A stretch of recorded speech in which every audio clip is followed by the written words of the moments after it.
Hello everyone, and this is BioPhoenix here, and today we're going to be taking a look at one last horror game for October. So the one I picked happens to be a horror RPG because unfortunately we just don't get enough of that. And this game is called Laplace no Ma.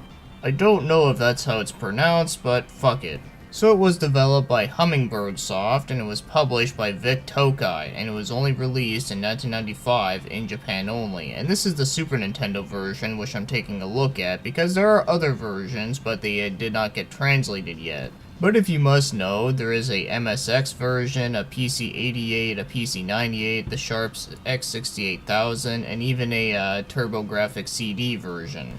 It would be cool if the other versions got translated, but we'll have to stick with this one for now, and besides, it's the Super Nintendo, a great system after all. So let's begin with talking about the story first, of course. So, this game takes place in a town called New Cam in the year 1924. And someone buys a mansion outside of the town, and his name happens to be Benedict Cumberbatch. Nah, I'm just kidding, it's just Benedict. So apparently this guy is completely crazy and ends up doing some black magic around the house, so because of this, everyone just leaves him the fuck alone, which is probably not the best idea. But hey, what can I say, NPCs are pretty dumb after all. So one day, it was discovered that there has been some kids that were murdered on the property of the mansion. And that right there is probably why this game is not released outside of Japan originally, because Nintendo of America were like, nope, too dark. So after the town discovered this, and of course everyone is too much of a chicken shit to do anything about it, you, the main character, is the only one that can do something about it. Oh, and your other party members, of course. So that's all I gotta say about the story. So pretty much you just have to investigate a mansion and try and figure out the secrets and mysteries behind this mansion and behind the person, Benedict. So now, let's move on to the gameplay. So, when you first start off this game, you can either pick your character to be a male or a female, and you can pick your class of characters. So, the classes you can pick are a detective, a medium, a scientist, a journalist, and even a dilettante. So, to sum up these classes, the detective is kind of like a warrior, a medium is like a black mage, and the dilettante is kind of like a red mage, but unfortunately you don't get the cool looking hat. A scientist uses a special machine that can do many different things, and the journalist allows you to take pictures to get money. And by the way, having the journalist in this game is the only way that you can get money in this game, so yeah, you pretty much need that. So you can start off with any of these classes, and once you reach to the bar, then you can pick your party members. So as for the other things on the map, so you got a hotel, which is like your main base of operation, where you can save your game, you can rest, and you can also sell your pictures there. And then there's a general store, which is pretty obvious. And as for the hospital, that's where you can resurrect a character in case they died in battle.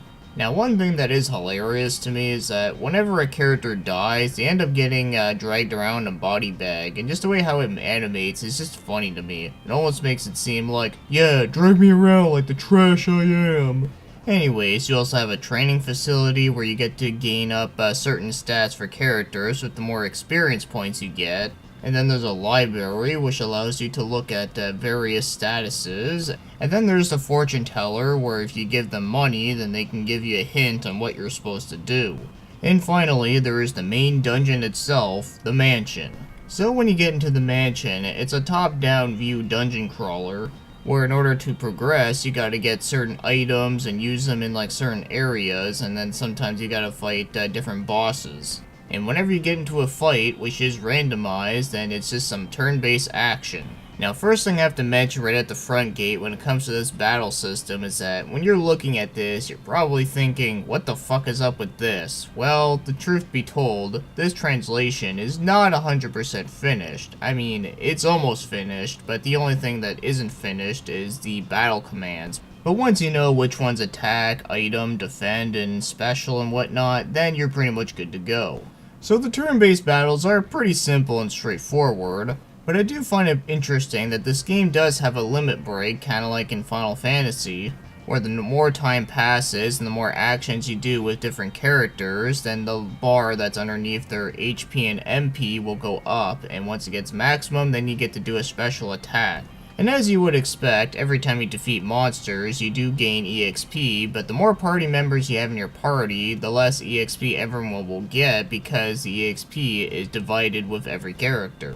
And one good thing is that, unlike the game Sweet Home on NES, once you get into the mansion, you actually can get back out and can, like, restock on items and heal up and such. And because this game is a horror game, of course, when you interact with certain objects, sometimes your characters will get scared, and sometimes you might lose a little bit of MP, or you might get some status effects. So at least that part of it really does feel like a survival horror almost. But yeah, other than all this, it is a pretty typical dungeon crawling RPG, which was fairly common on the Super Nintendo, but of course with a horror twist.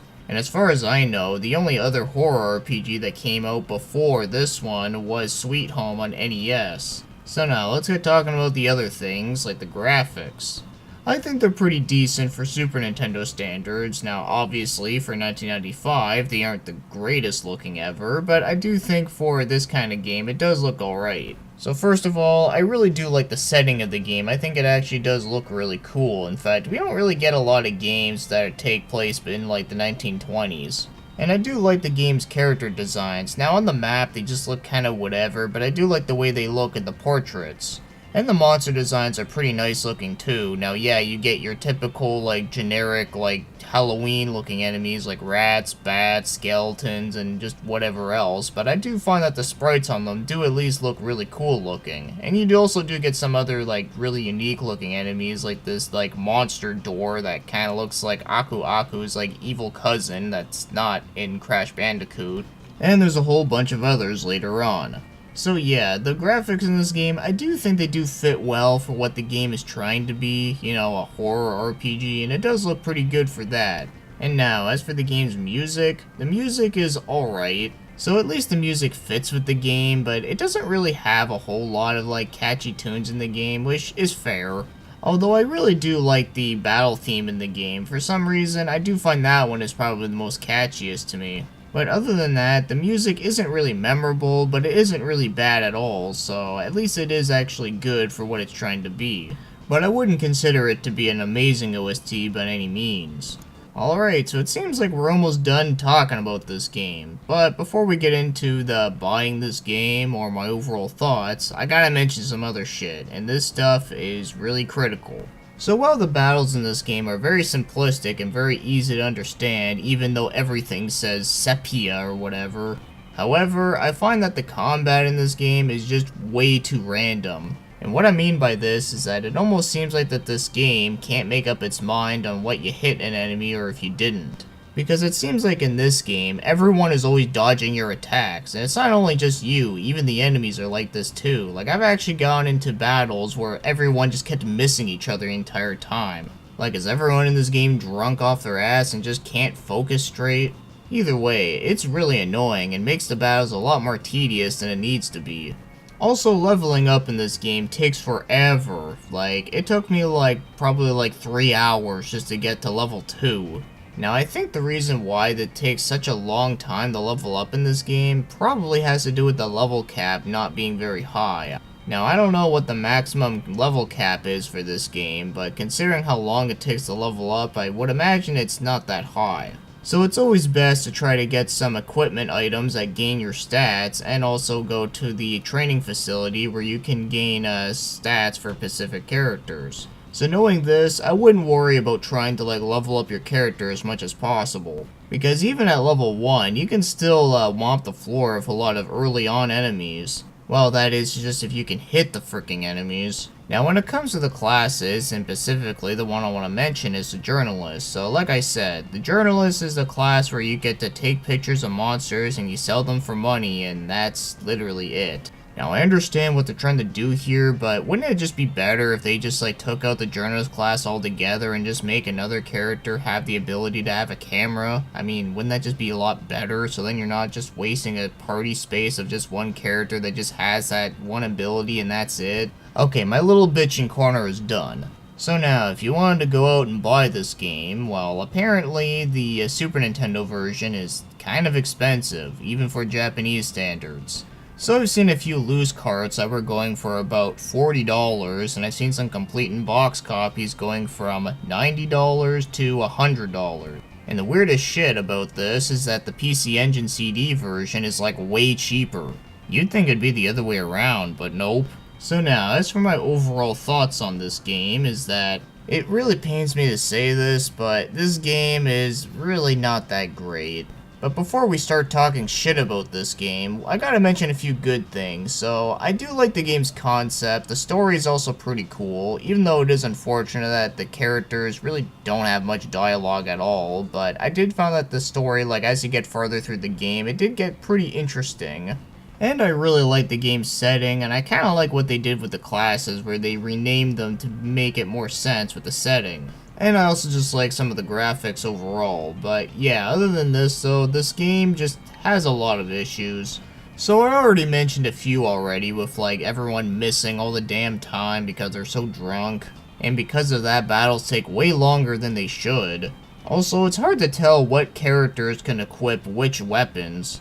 And there's not a whole lot of strategy in the game, you just gotta keep clicking attack until like you actually hit something. Because I find most of the magic in this game really isn't all that useful. Except for the healing, that one's actually pretty good, but as for the rest of them though, it seems like they don't really do a whole lot different than just regular attacks. So this game also has some balancing issues. But thank fuck that the balancing is not nearly as bad as the one in Eternal Quest. But still, I find that the battles in this game are kinda dull and really don't age well.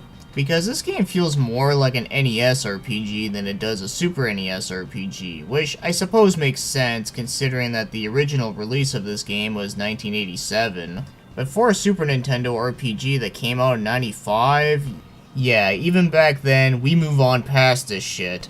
And it really does pain me to say this because I really wanted to like this game because you know me, I love horror games and I love RPGs, and as I said earlier, Parasite Eve and Shadow Hearts are some of the best ever. And this game might just be the worst horror RPG I ever played.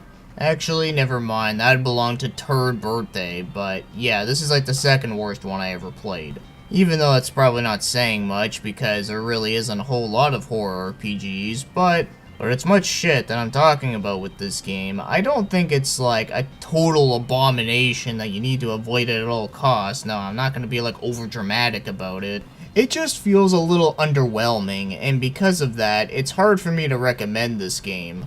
Like, maybe I can only recommend this game if you like really love like horror RPGs like the ones I mentioned and you just really want to itch for something different because yeah, this game is different alright, but just because it's different doesn't mean it's necessarily good. But maybe it's just a Super Nintendo version that was just not done as well. Maybe like the PC Engine CD one was actually good, but I don't know for sure. So yeah, I gotta end this one on a depressing note, which kinda sucks, but oh well, it is what it is. So with that said, thanks for watching and commenting, and have yourselves a great Halloween.